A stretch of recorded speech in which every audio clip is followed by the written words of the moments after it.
രാജേഷിന്റെ ഗംഭീര പെർഫോമൻസാണ്. His best ഉണ്ട്. പാർവതിയുടെ ഭയങ്കര രസമായിട്ടുണ്ട്. ഹക്കീം ഭയങ്കര രസമായിട്ടുണ്ട്. ശങ്കർ രാമകൃഷ്ണൻ, അങ്ങനെ ഒരുപാട് പേര്, നിഷാന്ത് സാഗർ, അങ്ങനെ ഒരുപാട് പേര് നല്ല നല്ല പെർഫോമൻസ് ആണ്. അതിലാദ്യം അടിപൊളിയായിട്ടുണ്ട്. ഹിസ് ഫൈനസ്റ്റ് ലേറ്റ് ഗംഭീര പെർഫോമൻസാണ്. ആൻഡ് ഒരു ഭയങ്കര കോംപ്ലിക്കേറ്റഡ് ആയിട്ടുള്ള ക്യാരക്ടറാണ്. ആൻഡ് സിനിമയാണെങ്കിലും അങ്ങനെ ഭയങ്കര എളുപ്പത്തിൽ എടുക്കാൻ പറ്റുന്ന ഒരു കാര്യം സിനിമയാണ്. നിസാമിന് എല്ലാ സിനിമയാണ്. റോഷാക്കാണെങ്കിലും വായിച്ചു കഴിഞ്ഞാൽ ഇയാൾ എങ്ങനെ എടുക്കും എന്ന് തോന്നുന്നു. ആൻഡ് നിസാമിനോട് അതാണ് നിസാമിന്റെ ഒരു രീതിയും. അങ്ങനെ അത്രയും കോംപ്ലിക്കേറ്റഡ് സബ്ജക്ട് ഹാൻഡിൽ ചെയ്യുക. ഈ സിനിമയാണെങ്കിൽ ഒരു നമ്മൾ പറയുന്ന ഒരു എളുപ്പത്തിൽ പറയാവുന്ന ഒരു ജോണ്ടറും അല്ല. നമ്മൾ സ്ഥിരം കണ്ടുപരിചിച്ച സിനിമയല്ല. ഒരു ആക്ഷൻ അല്ല, ഒരു സോഷ്യോ പൊളിറ്റിക്കൽ ഡ്രാമയാണ്. എന്നാൽ അത് ത്രില്ലറാണ്.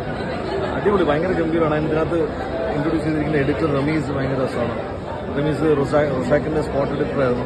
ഇതിലും ഭയങ്കര ഗംഭീരമായിട്ട് ഇൻഡിപെൻഡന്റ് ആയി. അങ്ങനെ കുറേ പേരുടെ നല്ല നല്ല വർക്ക്സ് ഉള്ള ഒരു സിനിമയാണ്. ആൻഡ് ക്യാമറമാൻ നമ്മുടെ മഹാരാജയുടെ ക്യാമറമാനാണ്. അദ്ദേഹം ഗംഭീര വർക്കാണ്. ആൻഡ് അതിനൊരു ഭാഗമാവാൻ പറ്റിയത് തന്നെ ഭയങ്കര സന്തോഷമായിട്ട്